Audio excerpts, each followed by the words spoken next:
Hello दोस्तों, कैसे हैं आप लोग। उम्मीद करते हैं आप अच्छे होंगे। आज फिर आप लोगों के साथ मैं एक नए वीडियो के साथ जुड़ गया हूं। उम्मीद करते हैं आप इस वीडियो को पूरा देखेंगे और देखने के साथ साथ चीज़ों को समझने की भी कोशिश करेंगे।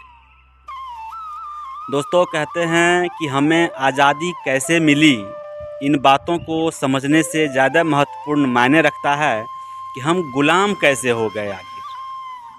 और हर व्यक्ति के गुलामी के पीछे उसके अपने नज़दीकी व्यक्ति का ही हाथ होता है। और ये चीज़ भारत में लगातार देखने को मिली। भारत कई 100 वर्षों तक विदेशियों के गुलाम रहा, आपको पता होगा। ये गुलाम जो है ना दोस्तों, ये एक अरबी भाषा का शब्द है जिसका अर्थ होता है किसी व्यक्ति की हर अधिकार को हम अपने अंदर कर लेते हैं। हमारे बगैर वो कुछ नहीं कर सकते, प्रॉपर तरीके से उन्हें गुलाम बना दिया जाता है। दोस्तों, एक अंग्रेज अधिकारी हुए, उसका नाम था रॉबर्ट क्लाइव। आपने सुना होगा, अगर नहीं सुना है तो ध्यान से सुनिए इस वीडियो को। एक रॉबर्ट क्लाइव नाम का एक अंग्रेज अधिकारी था। वो अपनी आत्मकथा में लिखता है हिंदुस्तान के बारे में, और वो अपने आत्मकथा में हिंदुस्तान के बारे में जो बातें लिखता है सुन के आप दंग रह जाएंगे कि ऐसे भी थे भारतीय।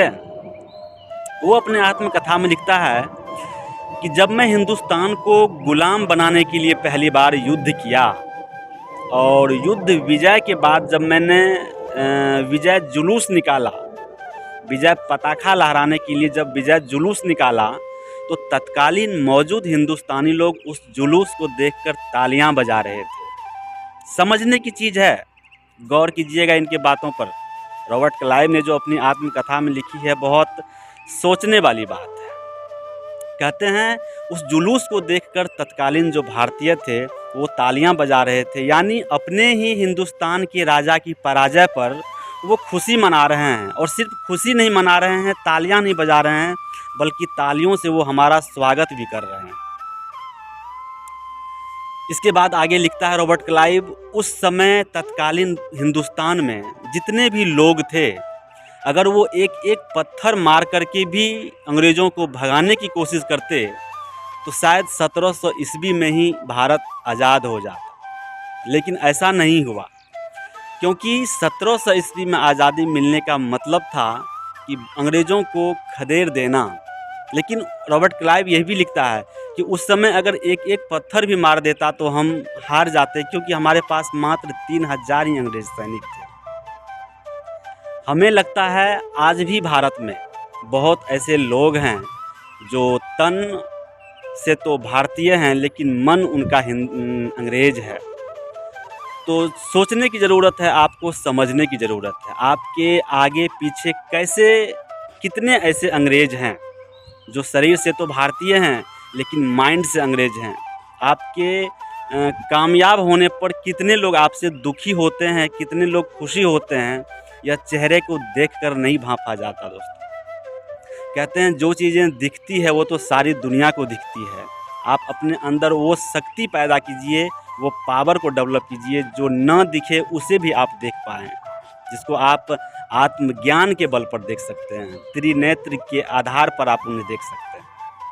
तो जो व्यक्ति ज्ञानवान होता है ना, जिनके पास तर्क करने की शक्ति होती है ना, उसे कोई गुलाम नहीं बना सकता। कहते हैं ज्ञानी व्यक्ति को कोई गुलाम नहीं बना सकता। अब ज्ञानी होने का तात्पर्य यहाँ सिर्फ इन बातों से ही नहीं है कि पढ़े लिखे व्यक्ति ही ज्ञानी होते हैं। दोस्तों, इनका सबसे बड़ा एग्जाम्पल अकबर रह चुका है।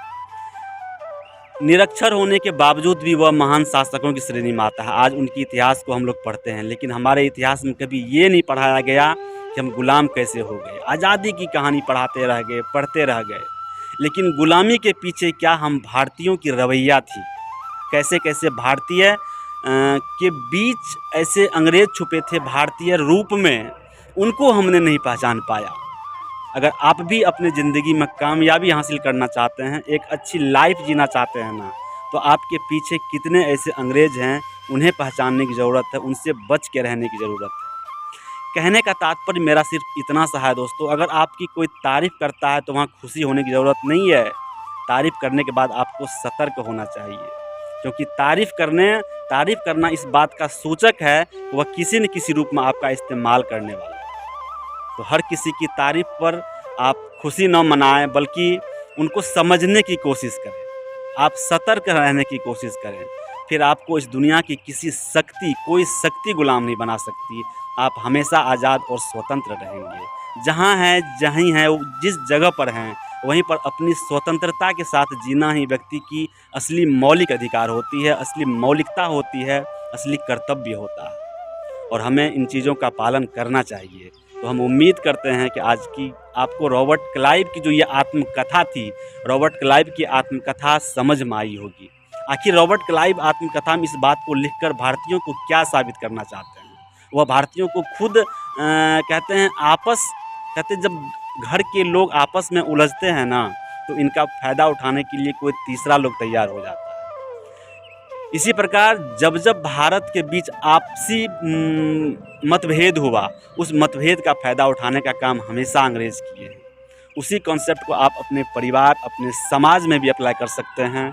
बट समझने की ज़रूरत है, जो चीज़ें आपको दिखाई जाती है उस पर ध्यान मत दीजिएगा, जो चीज़ें आपसे छुपाई जा रही है उन पर ध्यान देने की कोशिश कीजिए। यकीनन आपकी ज़िंदगी में खुशहाली ही खुशहाली है। मिलते हैं नेक्स्ट वीडियो में। फ़िलहाल आप सभी को जय हिंद।